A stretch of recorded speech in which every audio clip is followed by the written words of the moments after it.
Good win Saturday. It was a hard-fought physical game. Rip off the rear view mirror, so to speak. Total focus on Michigan State.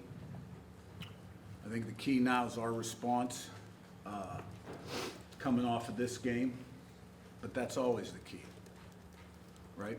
And this team has met every challenge up to this point because they've been hungry and humble, prepared properly, and put it on the field, which requires commitment, discipline, sacrifice, eliminating the noise and clutter, controlling the controllables, and putting themselves in the best position for success, because when you prepare properly, it breeds confidence and brings out your best.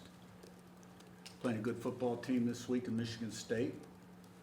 They had two hard-fought losses on the road against USC and Nebraska. They played really hard and had a chance to win both games, and then returned home, and I'm sure they're not real pleased with their performance. But they got a lot of good players, great coaches, really respect Coach Smith, did a great job at Oregon State. They got good design in all three phases of the game. They got guys that stand out, and I'm expecting their best shot. So this game gives you nothing. You got to earn everything. And it's all about our mindset and our preparation. Questions? Zach Dennis. Curt, I guess from a coach's perspective, what does a quarterback learn about himself and what does the team learn about its quarterback when he sees Fernando respond the way he did? He throws the pick six. Obviously the environment changes, the momentum changes. And to answer with his performance on that drive, what does he learn about himself in a moment like that in your experience, and what does his team learn about him? Well, the quarterback's the key figure. He gets too much credit and too much blame. He overcame adversity. But that play wasn't all on him, but at the end of the day, the ball came off his hand. We had pressure in the pocket. He wasn't able to set his feet. The receiver could have flattened the route. And it happened. And we talked about it a lot going into the game. You don't go on the road and win a game like this without being able to overcome adversity and never let doubt or frustration creep in. And that was a prime example of that. And his teammates rallied around him and supported him. And we came back with a 9-play, 75-yard drive. And I think offensively, the best things we did was we responded to their scores with two 9-play, 75-yard drives, and then had a great 2 minutes before the half again, like we did against Iowa, where in 24 seconds we were able to take the ball downfield, kick a 58-yard field goal, and give us momentum going to the locker room. Defensively, we were tremendous most of the time. TFLs, sacks. Second half, gave up 3 points, had 2 interceptions, gave up 41 total yards, not counting the last drive. We were in a prevent defense. And special teams. The 58-yard field goal, which he made twice, and then Radicek's 2 field goals. But the other teams were good. So it was a great team win. It was a physical, hard-fought game. And, Fernando was under duress at times, made some sensational plays where he got the ball out of his hand, and he ran for yards. So, but, it was going to be hard, and we found a way to overcome it. So now it's really important that we understand who we really are and what's got us to this point, always, last year, this year, all the years in the past. In this game, what does it take to be successful? You gotta have commitment, you gotta make sacrifices, you get out what you put in. You gotta have discipline to do what you have to do when you have to do it and do it right. You gotta have work ethic, attention to detail. You got to control the controllables, eliminate the noise and clutter, which you guys do a great job of providing a lot of that. And stay humble and hungry. This is a big-time opponent coming in here. Every team you face in the Big Ten, the margin for error is very slim. And we have to have a great day today, great meeting, great practice, and stacked days, and then put it on the field. Vincent Rabi. You mentioned the tackles for losses and sacks, and Dan Lanning after the game said, your pressure in front seven kind of disrupted whatever game plan they had. You talked a lot about Brian Hayes' scheme and how it's designed to do that.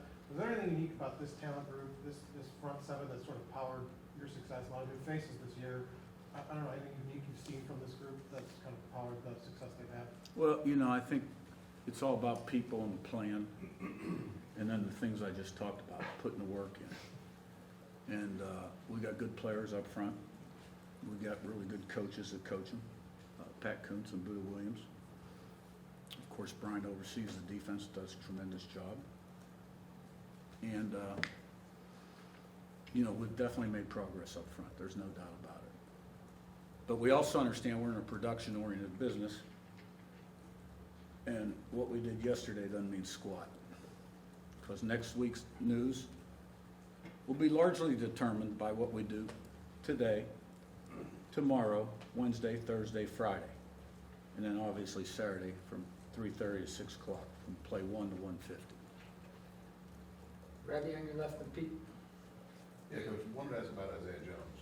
Why is he playing so well? And his development, is that an example of the kind of development that you want in your program and are seeing in your program? Yeah, I think everyone is just so proud of Isaiah Jones. He's a great teammate, he's a great leader. He represents everything that we talk about, what it takes to be the best you can be. He was on the team the year before I was hired, but when he showed up, I guess he had a back injury, required surgery, wasn't able to do very much. So he got out there in my first spring, and then fall, played quite a bit the first half of the season in our Joker package. And then Hardy started to play a little bit more. And I think it's just a case of a guy staying healthy. And, these are young guys. Their bodies change. Their work with Derek, the winter, and then the summer builds on the winter, and then you put 2 years together, 2 years in the same scheme. Now you can play faster, react, because you recognize. And he is really playing well. I am so happy for him. And he has been a huge playmaker for us. Pete on your left and Matt. Yeah, Curt, can you talk a little bit about the production you're getting from Wyatt and Landino? They among the defensive line of your playing. Yeah, well, Tucker and Landino have really, I've seen those guys really come on the last 3 weeks. Wheeler has been very steady, Ratcliffe's in that mix. Outside, Wyatt, since the day he got here, really has been impressive. He got a great work ethic, he's really smart, he's very versatile, he's a good football player, and that was a key acquisition. The other guy that we had in the spring, after spring, was Daly. Now, he came from a program that wasn't as good as Wyatt's. And when he came in the summer, he wasn't in quite as good a shape, physical condition, as the other guys. But he's a freak athlete. Remember him from when I was at JMU, he came to our high school camp. Guy ran sub-10, 800 meter, senior year in high school, 230 pounds. And he is really about the middle of camp on. And then, of course, you got Kamara out there. But Landino and Wyatt, we've always been very high on him. He's had some nagging injuries that have kept him off the field in his early days. Missed his first spring, last spring, my first spring here. And I see him developing into the player we knew he could be. And, he's got an unlimited ceiling moving forward. Matt on your left and Daniel. Coach, I want to ask you about Roman Hemby. I think I always say Maryland always known as a speed guy, could run.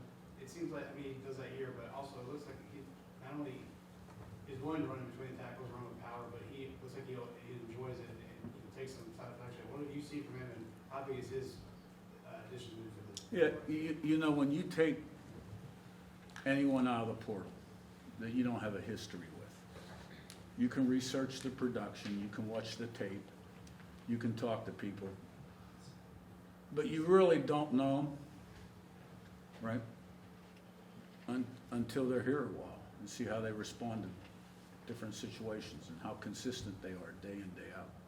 Roman Hemby's a warrior. That guy gives 100% every day, every play. Physical runner, fast, smart, great hands, great out of backfield. And, you know, he's a guy that wants the ball, that you can give the ball to, and he's been durable. Daniel in front and Seth. I want to say, you said this team is humble and it's hungry. Where does that hunger and humility come from on y'all's team?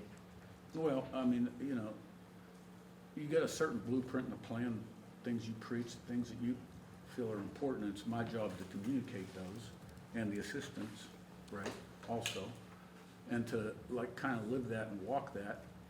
And then, you know, the team, right, they need to get the message. But they aren't words, they're actions. And, you know, we've got enough older guys here, and I think having all those JMU guys last year certainly helped with the process. They understood the program, knew what to expect.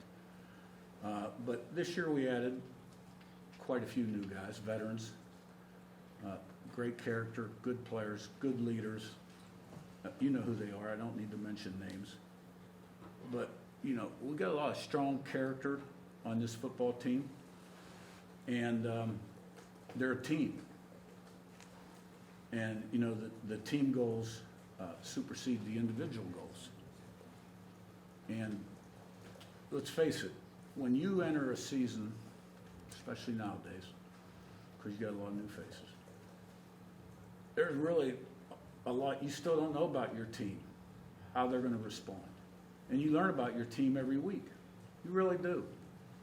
And we're going to learn a lot more about our team this week, right?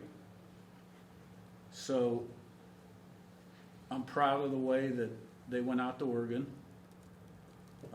you know, got the message. A couple of the coaches said you could hear them on the field through their chatter, some of the stuff they, you know, one play at a time, play the next play, you know, whatever it is. But we got good players that prepare and like to play football. And they're smart, and they make good choices and decisions on the field. Seth in front, we'll wrap with Zach B. Curt, last season you rotated your wide receivers pretty heavily with the 5 or 6 guys you had, and this year it's become more of a clear group of starters and second teamers. I guess what led to that change in philosophy? Did you see that much year-to-year improvement from Elijah, Omar, and EJ?